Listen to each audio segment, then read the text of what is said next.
कथाको प्रारम्भमा गरिने प्रार्थना। कथा भन्ने र सुन्ने सबैले चन्दन अक्षता फूल लिएर हात जोड्नु र पण्डितले तलको स्तुति पढ्नु। यम ब्रह्मा वरुणेन्द्र रुद्र रमरतस्तन्वन्ति दिव्यस्तवे वेदै साङ्गपद कल्पनिषदैर् गायन्ति यं सामगा ध्यानावस्थित तद्गतेन मनसा पश्यन्ति यं योगिनो यस्यन्तं न विदुषुरासुरगणा देवाय तस्मै नमः। श्रीमच्चन्दनचर्चितो जलवपु शुक्लं वरा मल्लिका मालालङ्कृतकुण्डला प्रविलिसङ्मुक्तावली शोभिता सर्वज्ञाननिधान पुस्तकधरा रुद्राक्षमालाकरा वाग्देवी वदनम्बुजे वसतु मे त्रैलोक्यमाता चिरं मुखं करोति वाचालं पुङ्गं लङ्घयते गिरिं यत्कृपातमहं वन्दे परमानन्दमाधवं। नमो भगवते तस्मै व्यासाय अमिततेजसे यस्य प्रसादो रक्ष्यामि नारायणी कथानिमं। नारायणं नमस्कृत्य नरं चैव नरोत्तमं देवीं सरस्वतीं व्यासं ततो जयमुदीरयेत्। सबैले पुष्पाञ्जली पुस्तकमा चढाएपछि वक्ताले कथा भन्न थाल्नु, श्रोताले चित्त भएर कथा सुन्नु। अथ षोडशोऽध्याय। महादेव मृगरूप उपाख्यान। कुमारजी आज्ञा गर्नुहुन्छ, हे अगस्त्य मुनि, ध्यानपूर्वक सुन। फेरि कुनै दिन शिवजीले वन विहार गर्ने इच्छा भयो र कसैलाई पनि थाहा नदिई श्लेष्मान्तक वनमा मृग स्वरूप भई अनेक मृगीहरूका साथ परम आनन्दले रहन लाग्नुभयो। यता पार्वतीले महादेवलाई नदेखी अनेक स्थानमा खोजिन्, तर कहीँ भेट्टाउन नसकी महादेवले अघि पनि मलाई यसै गरी दुःख दिनुभयो, अब फेरि कहाँ जानुभयो होला भनी ध्यान दृष्टिले विचार गर्दा श्लेष्मान्तक वनमा मृगरूप धारेर विहार गरिरहेको थाहा पाइन् र आफू पनि बागमती नदीको किनारमा गएर अनेक कष्ट खपी तपस्या गर्न लागिन्। कैलाशमा शिव पार्वती दुवैले नदेखी ब्रह्मादि देवताले स्थानमा खोजी गरे, तर कहीँ पनि पत्ता पाउन सकेनन् र हार मानी आफ्ना आफ्ना आश्रम जान लाग्दा बागमती नदीको किनारमा पार्वतीले तपस्या गरिरहेको देखेर सबै देवताहरूले प्रणाम गरी सोधे, हे जगतमाता, कैलाशमा हजुर र महादेव नहुँदा संसारी शून्य जस्तो भयो र हामीहरू असहाय अनाथ जस्ता भयौं। अब हामी माथि दया गरेर महादेव कहाँ हुन्छ, आज्ञा होस्। फेरि हजुर पनि यस्तो स्थानमा आएर एक्लै किन बस्नु भएको हो? यति सबै कुरा हामीलाई आज्ञा होस्। यति देवताहरूको प्रार्थना सुनि पार्वती भन्नुहुन्छ, हे देवता हो, महादेव यतै आउनु भएको हुनाले म पनि उनकै आराधना गरेर यहाँ बसेकी हुँ। श्लेष्मान्तक वनको नैऋत्य कोणमा एउटा जङ्गल र सरोवर छ। महादेव त्यही मृग स्वरूप भएर वन विहार गर्दै हुनुहुन्छ। कस्तो मृग भने सुवर्ण जस्तो वर्ण भएको, 3 नेत्र र 1 सिङ भएको मृगहरूको समूहमा सबैभन्दा ठूलो मृग स्वरूप धारण गरेर बस्नु भएको छ। अब तिमीहरू त्यही गएर खोजी गर अनि महादेवको दर्शन पाउनेछु। पार्वतीको वचन सुनेर देवताहरूले त्यही गई खोजी गरे, तर पाउन सकेनन्। ब्रह्मा विष्णु इन्द्र तिनै देवताले अनेक स्तुति गर्दै खोज्न लागे। उसै बेला अकस्मात लाखौं मृगको एउटा समूह देखे। यही फौजका माझमा अत्यन्त राम्रो 3 नेत्र 1 सिङ र सुवर्ण झैं वर्ण भएको सबैभन्दा ठूलो मृगलाई परैबाट देखे। त्यस मृगलाई आफैतिर आउन लागेको यी तीनै देवता देखेर अलिक नजिक गई बिन्ती गरे, हे भगवान, कैलाश शून्य भएको धेरै दिन भयो।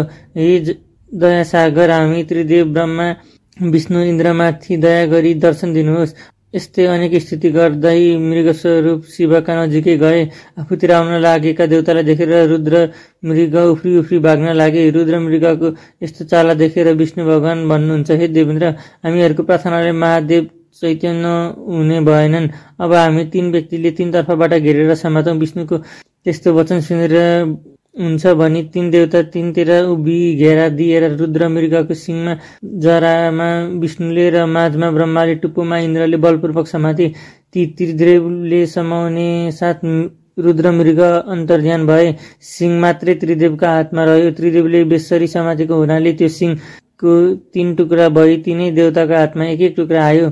त्यस्तो भएको देखेर यो हामीले ठूलो अपराध गर्यौं, साह्रै अनर्थ भयो, अब के गर्ने भन्दै तीनै देवताहरूले हे शम्भु, हाम्रो यो अपराध क्षमा गरी बक्सोस् भनी स्तुति गर्न लागे। ब्रह्मा विष्णु र इन्द्रले त्यसरी स्तुति गरेको देखेर दयाका सागर महादेव प्रसन्न भई ज्योति स्वरूपको दर्शन दिनुभयो। अनि देवताहरूले खुसी भई दण्डवत प्रणाम गर्दा अन्य महादेव आज्ञा गर्नेछ, हे देवता, तिमीहरूको स्तुतिले म प्रसन्न भए, वर माग। महादेवको त्यस्तो आज्ञा सुनेर ब्रह्मा विष्णु र इन्द्र बिन्ती गर्छन्, हे प्रभु, हजुरको ध्यान कहिले पनि नबिर्सौं, सदा हाम्रो हृदयमा रहोस्। अरू हामीलाई केही पनि वर चाहिन्न, केवल हजुरको चरणको भक्तिमा चाहन्छौं। देवताहरूको त्यस्तो वचन सुनेर महादेवले तथास्तु भन्नुभयो। फेरि तीनै देवताले भने, हे ईश्वर, यो हजुरको सिङ 3 टुक्रा परेको हामीहरूको अपराध क्षमा गरी यी सिङको 3 टुक्रा के गर्ने आज्ञा होस्। अनि शिवजीले आज्ञा गर्नुहुन्छ, हे देवता हो, मेरो सिङ 3 टुक्रा परेको तिमीहरूलाई कुनै अपराध लाग्दैन र शङ्का मान्नु पर्दैन। बरु इन्द्रका हातमा इन्द्रलोकमा ब्रह्माको हातको मण्डलमा को नेपालको गोकर्ण भन्ने स्थानमा र विष्णुका हातको पाताल लोकमा स्थापना गर्नु। यति शिवजीको आज्ञा सुनि ब्रह्मा विष्णु र इन्द्र तिनै देवताले दण्डवत प्रणाम गरी विदा भएर उपरोक्त तिनै स्थानमा लगी सिंह स्थापना गरेर आफ्नो आफ्नो आश्रम गए। अनि महादेव सरासर गएर तपस्या गरिरहेको पार्वतीले काखमा लिई त्यहाँबाट अन्तर्ध्यान भएर कैलाश पर्वतमा पुगी नन्दी भृङ्गी चतुर्षष्ठी योगिनी भूत प्रेत पिशाच प्रथम गण सहित भई परमानन्द साथ रहनुभयो। हे मुनि, त्यसपछि नैऋत्यकोणको लङ्कापुरीबाट 10 शिर रावण नित्य गोकर्ण आएर श्री महादेवको चरणमा दण्डवत गरी नाचगान गरी तपस्या गरेर जान्थ्यो। त्यही क्रमले निकै दिन बितेपछि एक दिन शिवजीले विष भाङ धतुरो खाई अचेत भइरहेको बेलामा रावण आएर दण्डवत गरी नाचगान गरी मृदङ्ग बजाई स्तुति गर्न लाग्यो र दिगम्बर शिव प्रसन्न हुनुभयो। अनि हे रावण, तेरो तपस्या र सेवाले म प्रसन्न भए वरदान माग, जे मागे पनि दिन्छु। मेरो निम्ति संसारमा अदेय केही पनि छैन। महादेवको यस्तो वचन सुनि रावण भन्दछ, हे ईश्वर, हजुरको कृपाले मसँग सबै वस्तु छ, मलाई केही पनि चाहिन। रावणको त्यस्तो कुरा सुनि महादेवले फेरि आज्ञा भयो, हे रावण, केही एक थोक नमागी सुख पाउन्न, लौ माग। शिवको त्यस्तै इच्छा बुझी रावणले मनमा विचार गर्यो, मैले के माग्ने कुरा छ र माग्ने। महादेवका काखमा बसेकी सकल लक्षणयुक्त पार्वती नै माग्दछु। यस्तो निश्चय गरेर बिन्ती चढायो, हे प्रभु, मलाई अरू केही पनि चाहिन्न, केवल एउटी पार्वती बक्सिनुहोस् भन्यो र महादेवले लौ लैजा भनेर पार्वती जिम्मा लगाइदिनु भयो। रावण पनि जगतमाता पार्वतीलाई पिठमा बोकेर शिवजीसँग बिदा मागी हिँड्यो।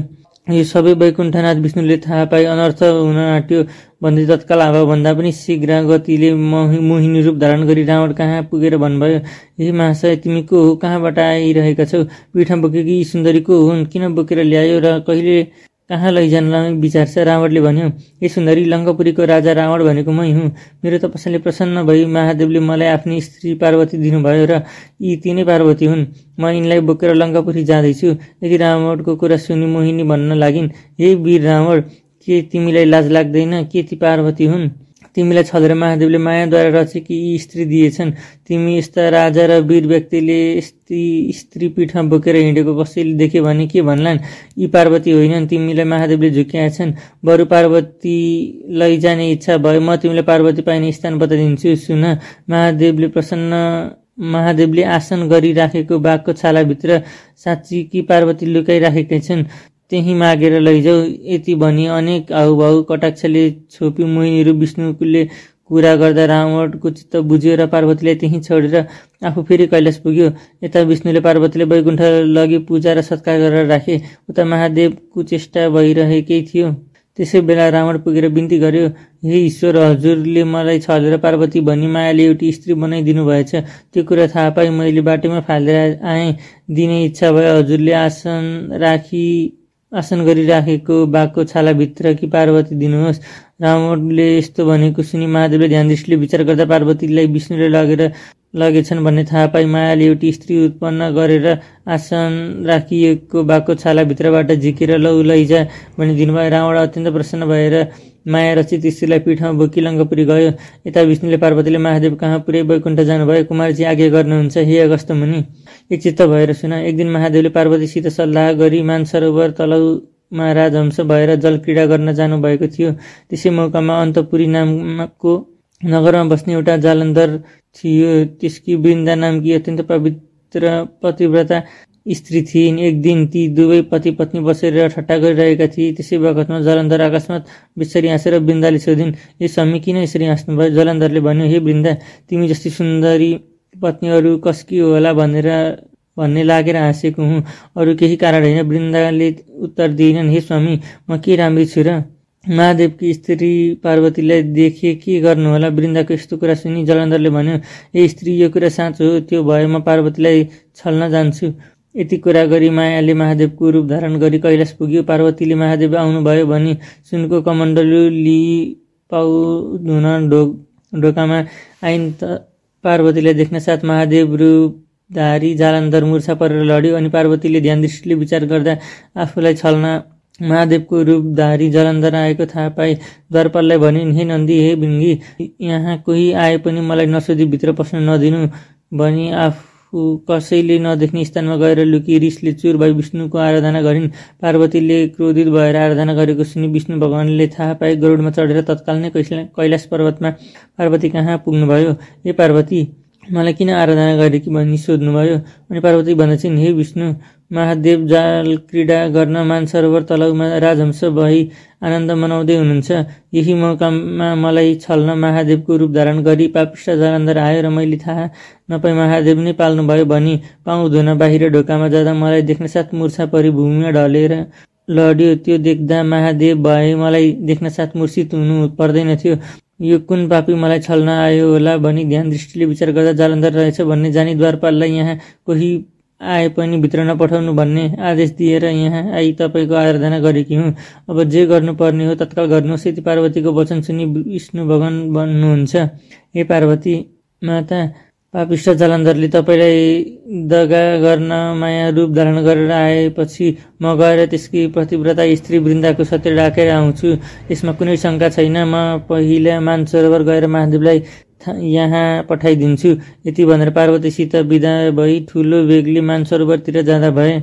इति श्री स्कन्द पुराणे केदारखण्डे माघ महात्म्ये कुमार अगस्त्य संवादे श्री सुस्तानी परमेश्वरी व्रत कथायां विष्णु मानसरोवर गमनम नाम 16ओऽध्याय।